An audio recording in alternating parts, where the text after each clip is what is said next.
Salutations, everybody. It is Matty here today, sitting down to talk a lot about that Xbox news. We fell off the grind for a little bit, and we are back because today we're talking a lot about Halo, specifically Halo Infinite. You know, a lot of people are very excited for that Forge mode, which is apparently coming out at the end of this year. So you wouldn't expect out of nowhere a prototype with 50 plus minutes of gameplay to leak online. I gotta fully disclose here, we are not showing that gameplay. This is my livelihood, and Microsoft 343, they could rightfully, if I showed that gameplay, tear it all down. The lawyers would get to work, and honestly, Mr. Matty would like to remain. So I'm not going to take that chance. We will be reading a written description of what we see via PC Gamer. Now, with Halo Infinite in mind, we'll also be talking about a game that was in the shadow of Halo Infinite this past fall, Battlefield 2042. It's a travesty what has happened to that franchise, and it's only gotten worse. Now a report has come out about what EA discussed in a recent internal meeting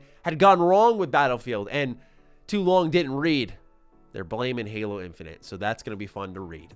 Last but not least, Halo, the Paramount show, Season 2 has been confirmed for whatever reason. So we'll talk about that as well. Ladies and gentlemen, if you're new here and you're into Xbox news and information, welcome and consider subscribing. Now let's talk about Halo Infinite's Forge mode, which is likely to be a defining feature moving forward, and it makes sense why it would hopefully be that. This is a service title that is supposed to be the platform for Halo for many years to come. And what we're seeing here is mighty encouraging. So let's read some of that written description from PC Gamer in an article titled "Various Halo Infinite Forge Leaks Show It Sure Looks Like Forge Mode," where they write, "The videos show players placing objects from the game, from static walls to vehicles and player characters, some of which can be scaled within the open world. There's the ability to add various effects and triggers, as well as a range of biomes, including a snow biome, which has yet to feature in the game officially, but has been known about for a while, as well as weather effects." Stop, stop, stop. We have more to read, but stop. Oh, fuck. Oh, yes. This is what I want. You remember my Halo Infinite review, right? One of my biggest critiques, among many other out there, was the environmental diversity was terrible. It was just Forerunner Cavern this, cave that, Pacific Northwest, and was it beautiful? Yes, but my God, did it wear me down after a while. I need that visual variety.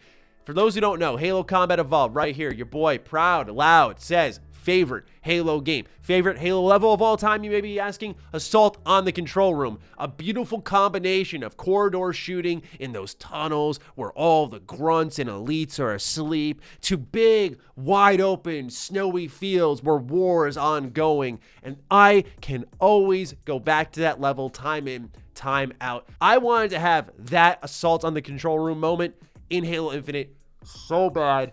I know that it'll be there one day. It was just a matter of when. But seeing snow in Halo Infinite, amongst other weather effects, like weather is huge for atmosphere. Think of like, I don't know, Halo 3 ODST, like the nighttime, the fog. It makes a big difference. But enough about that. Let's keep reading. The one thing that isn't shown is enemy AI, which is really one of the big questions here. Will this be the traditional multiplayer sandbox, or will people be able to straight up build their own Halo campaigns? There are other leaked videos showing aspects of Halo Infinite's Forge, though it is unclear when exactly these versions of Forge date. A prototype version of the mode could be found way back when the game was in beta, and obviously leaks don't come with timestamps and official word on which build it is. So while this is Halo Infinite's Forge without a doubt, it is unclear what stage it is at. And don't be surprised if what's eventually released turns out to have differences. A few other things to note, Forge includes classic designs for things like the vehicles and in-depth customization menus that allows players to add decals and color to them. The time of day can be set, changing the whole lighting on whatever you're building. The overall budget isn't clear, which is how many objects you can place at once, but there is a counter for it. But perhaps most importantly for all of you is a UNSC Saber. You may not know what that is if you haven't played a lot of Halo lately, but there is a level in Halo Reach where you get to fly around a spaceship during the fall of Reach. It's one of the best moments in the campaign, and they actually have that in the Forge mode. So if Infinite and its Forge mode is this culmination of all the assets from past Halo games, this is going to be a blast, especially if you can remake campaign levels, because That's what I always said was great about the Halo Infinite campaign. Having your own mission of Nightfall from Halo Reach, having that in the open world where it starts to go dark. You did kit out with the sniper. You are taking out a base. People can, maybe with Forge, if it ends up being somewhat like this and the AI is functioning in a certain way, be able to remake old Halo levels. Like the idea that someone could take Assault on the Control Room and remake it in Forge. Oh my goodness. Oh, this will be a legendary Forge experience if we can get campaign maps on top of multiplayer sandbox maps that will undoubtedly then be added to the map rotation. The future is bright if this is even an inkling of what we're going to get in Forge. But now, let's talk about the more negative side of things here in the news cycle. We got to get into Battlefield 2042, which has been a disaster. Did you know that Season 1 of Battlefield 2042, a game that released in October of 2021, is beginning this summer? Season 1. Think about that for a sec. Season 1 for a game in October begins this summer in 2022.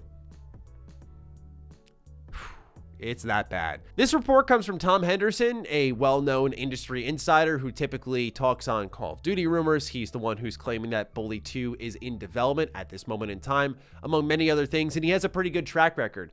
This latest report highlights an internal call between EA and DICE talking about why the hell this game failed, and the details are indeed juicy. So let's get into the internal reasoning behind this game's failure. One of the biggest takeaways from the call held today was the huge focus on Battlefield 2042. EA execs spent over 20 minutes discussing what went wrong with the launch and also how the company sees the future of both Battlefield 2042 and the Battlefield franchise going forward. Laura Mealy, EA's chief studio officer, led the discussion on Battlefield 2042 by acknowledging EA's wider successes, both past and present, but said it's really important to acknowledge when we have misses. This is certainly the case with the Battlefield launch, which failed to meet the expectations of our players and also clearly missed our own expectations. As mentioned in my earlier Battlefield 2042 WTF Happened video, which is above in this article, one factor was the Frostbite engine, and due to its old tech, the massive update went through in order to power Battlefield 2042. From my own reports, this alone took over 18 months of development time. Mealy addressed the engine upgrade by saying, all new tech, it was basically a new engine. They went back, the Frostbite version they were on was so old, they had to go back and update. So it was basically putting the game on a new engine. Another major reason for Battlefield 2042 put forward by management, and which shouldn't be a surprise, is the work from home environment that many in the industry are currently faced with. On this, Mealy said, add up all of this new innovation, all of this ambition for the new project, and then add a global pandemic halfway into the project where the game teams had to work from home. We ended up with more new variables in development than we have ever experienced before. Okay, so a lot of this sounds reasonable, right? Let's acknowledge our failures.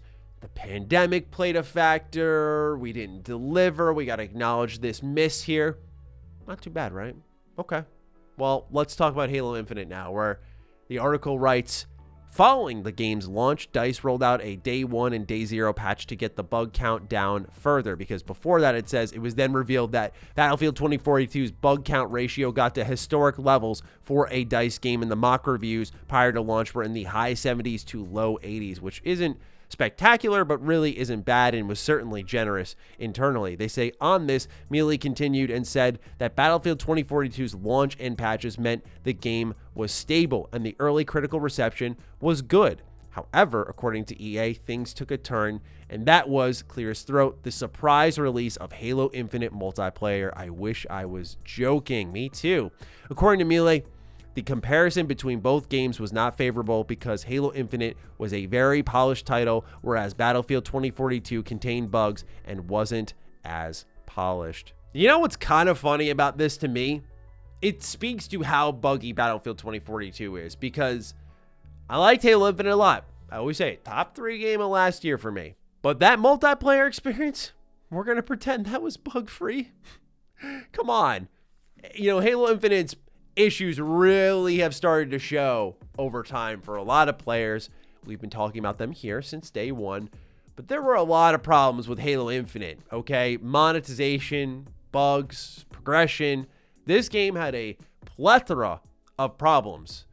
Halo Infinite releasing next year game was not the reason it failed, although it offered a nice alternative. In my eyes, Battlefield 2042 failed because it was a broken game that had really bad design decisions, and it's one that you can't even entrust the future to because there were so many problems that by the time the first season starts, how many games are going to be out by that point in time that will have moved you away further and further from Battlefield? It is a dead game. Not that it can't bounce back, right? Everyone thought Battlefront 2 was dead. But the difference between Battlefront 2 and Battlefield 2042 is Battlefront 2 was a good game from day one. I will always die on that hill. Battlefront 2 was a really good game from day one, but the star card system needed to be reworked because it was all about pay-to-win microtransactions.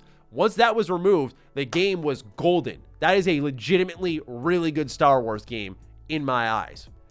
However, with Battlefield 2042, it was just from top to bottom bad design and weird choices, like the decision to take this Overwatch hero shooter route when people just wanted simple kits. Like, I don't know why they overthought the whole design of this game, but it's been destructive to the series. And now they're adding things like voice chat in game in the summer, things that should have been there day one. It's just a complete miss on design. It is not because of Halo Infinite. Did it hurt to have a good option there while Call of Duty was broken, while Halo was back and exciting? Of course. But I'm not going to sit here and pretend, as someone who really liked Halo Infinite, it didn't have its problems. And so let's move on to our last Halo news beat of the video. It has been renewed for Season 2 by Paramount+.